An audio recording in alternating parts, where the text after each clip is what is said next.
Era tan extraño estar entre tanta nieve sin sentir realmente frío. Las dunas blancas se habían ido amontonando, formando figuras. No tardó en distinguir muros que se elevaban a alturas de prodigio carcelero, figuras geométricas destinadas a perder los pasos del pobre infeliz que diera con sus huesos allí.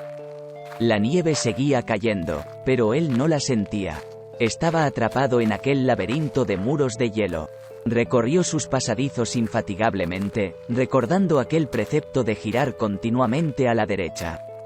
Nada pudo conquistar. Su mente era otro laberinto, sus recuerdos lo perdían en una amnesia inquietante.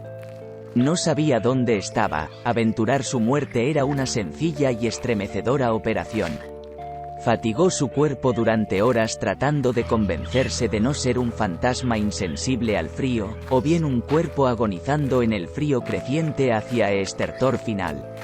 El camino hacia los huesos de la tumba final, camino que constituía la extensión de la vida entera. Fue solo cuando intentó atravesar uno de los muros, actuando en plena desesperación, que realizó el descubrimiento estremecedor. El hielo era solo un caparazón para algo, para una verdad aún más gélida, que latía muerte debajo. Lápidas. Los muros estaban compuestos por entero por lápidas, algunas de roca estoica, otras de mármol bellamente trabajadas, unidas por una argamasa indestructible, recubiertas por el hielo de la muerte. Y no solo eso, sino que se trataban de las lápidas que él había grabado. Ya que era uno de los muchos individuos empleados en el lúgubre rubro de las pompas fúnebres. En su caso era quien creaba el túmulo final, el último mojón que establecía que aquellos huesos inhumados habían pertenecido a tal o cual persona.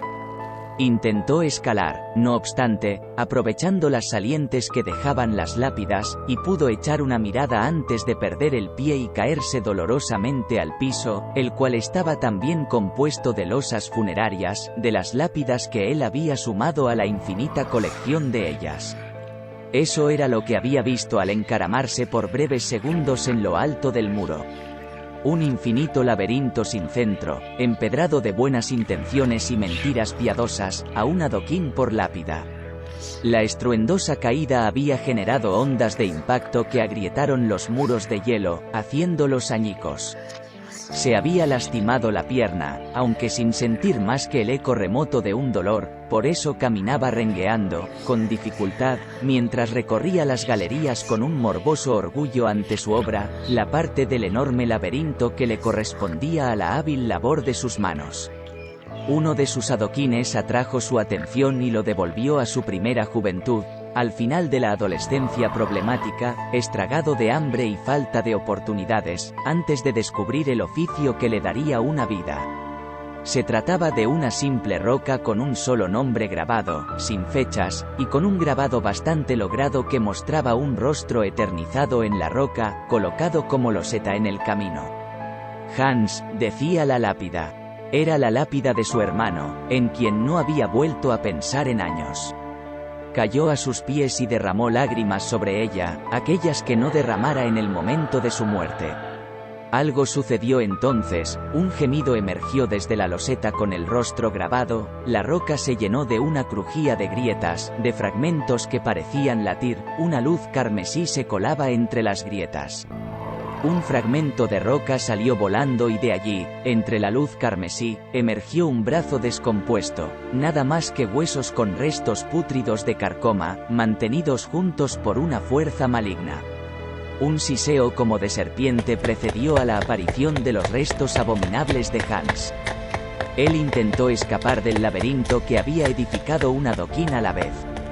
Su hermano tenía motivos para perseguirlo como hizo, con su calavera chillando deseos inconsumados de venganza.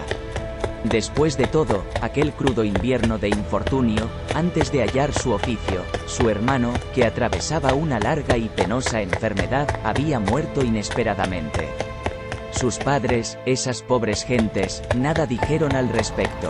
Él nunca pudo descubrir si lo habían sabido o si fingieron no entender lo que hizo cuando, siendo imposible cargar y alimentar el peso muerto de su hermano, entrando este en las postrimerías de la agonía final, o tal vez había querido pensar eso para justificar sus acciones. Se había despertado en medio de la madrugada, escabulléndose hacia la cama de Hans para acelerar la muerte y acabar el suplicio. La de su hermano, invadido por la culpabilidad, fue la primera lápida que talló. Lo suficientemente buena para aquel pueblo miserable donde vivía, que a nadie tenía para esos servicios. Se los encomendaron y mejoró en ello, buscando embellecerlos con una cierta cuota artística, como una manera de expiación también de ese crimen del cual acabaría olvidándose, como si fuera la obra de otro. Ese por el cual ahora debía expiar. Ya no importaba si estaba muerto o no, por nada del mundo deseaba que esa cosa repugnante y chillante lo encontrara. El piso se convirtió en un verdadero camino de huesos y de cenizas de cremaciones, donde sus pies se hundieron como si se tratara de arena movediza. Vio el engendro vengador acercándose y apretó los dientes, hundido hasta los hombros, preparándose para la atrición. Hans alcanzó a decir su nombre cuando el esqueleto colocó sus manos, que eran solo hueso con restos de tendones, en su cuello y apretó hasta arrancarle la vida. Cuando despertó, se encontraba helado. En el amanecer de un crudo día de invierno, las puertas de su taller golpeteaban por el viento gélido que entraba, mientras su cuerpo entumecido estaba casi adherido al suelo de paja junto al bloque de mármol virgen, donde se había tropezado y contra el cual se había golpeado la cabeza. Si bien se había tratado de un sueño, nada más que un sueño, lo cierto es que nunca más volvió a grabar una lápida. A nadie le daría explicaciones sobre su decisión, aunque a veces, cuando bebía, solía decir que ya había cortado suficientes adoquines para empedrar el camino al infierno, de ida y de vuelta.